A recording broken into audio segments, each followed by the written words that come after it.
வணக்கம் அன்பான மக்கள் எல்லாருக்குமே இன்றைக்கி கடகடா குடுகுடுன்னு ஒரு ப்ரான் பிரியாணி செம்மீன் பிரியாணி அப்படின்னு சொல்லிட்டு மலையாளம்லலாம் சொல்லுவாங்க.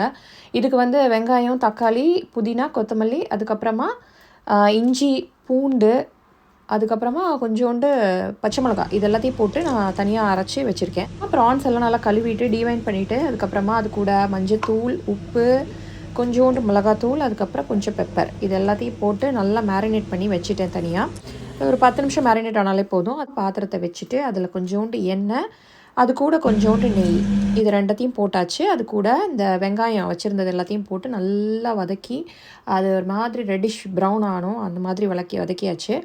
அதுக்கப்பிறகு தக்காளி எடுத்து வச்சுருக்க தக்காளி ஃபுல்லாத்தையும் போட்டுட்டேன். இது ரெண்டும் நல்லா வதங்கின பிறகு இந்த எடுத்து அரைச்சி வச்சுருக்கோம் இல்லையா, அந்த விழுதையும் போட்டாச்சு. ரெடி ஆகிட்டு இருக்க போதே அரிசியை வந்து வேக வச்சு எடுத்துடலாம். இதுக்காக முதல்ல ஒரு பாத்திரத்தில் தண்ணி நல்லா நிரப்பிட்டு அது கூட பட்டை, கிராம்பு, பிரிஞ்சி இலை, ஏலக்காய், இன்றைக்கி வந்து கருப்பு ஏலக்காவும் எடுத்திருக்கேன், வாசம் நல்லாயிருக்கும்னு. இது எல்லாத்தையும் அந்த தண்ணியில் போட்டு முதல்ல தண்ணியை கொதிக்க விட்டுறணும்.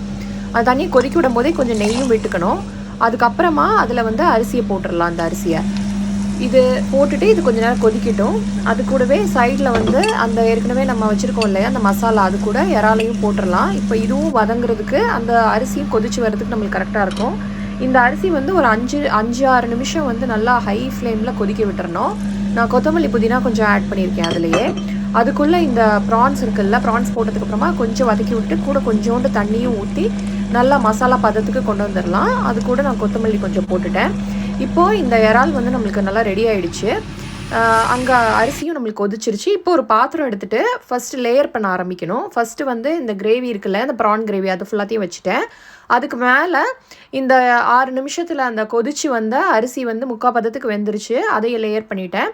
இப்போ அடுத்த லேயர் திருப்பியும் இந்த ப்ரான்ஸை வச்சாச்சு. அதுக்கு மேலே இன்னொரு லேயர் ஆஃப் அரிசி இதெல்லாம் போட்டுட்டு அதுக்கப்புறமா இதை தம் வச்சு எடுக்கணும். நான் வந்து இதை நல்லா அலுமினியம் ஃபாயில் போட்டு மூடிட்டு அதை வந்து ஒரு 10 நிமிஷம் தம் வச்சுட்டேன். அப்போ இந்த அரிசியும் நல்லா மலர்ந்து வந்துடும், இறாலும் நல்லா அது ஃப்ளேவரும் அதில் இறங்கிடும். இது அங்கே தம் வச்சுட்டு இன்றைக்கி ஃப்ரூட் கஸ்டர்ட் பண்ணலாம் அப்படின்னு சொல்லிட்டு இந்த ஃப்ரூட்ஸ் எல்லாத்தையும் எடுத்துட்டேன். ஸ்ட்ராபெரிஸ், ஆப்பிள்ஸ், நேந்திரம் பழம், கிரேப்ஸ் எல்லாத்தையும் எடுத்து குட்டி குட்டியாக கட் பண்ணி ஒரு பவுலில் போட்டுட்டு அந்த சைட் கஸ்டர்டுக்கு வந்து சாஸ் தனியாக ப்ரிப்பேர் பண்ணினேன். அதையும் ப்ரிப்பேர் பண்ணி இந்த ஃப்ரூட் கஸ்டர்டில் ஊற்றிட்டு அது கூட ஒரு சூப்பரான இந்த பிரியாணியும் ரெடி ஆகிடுச்சு.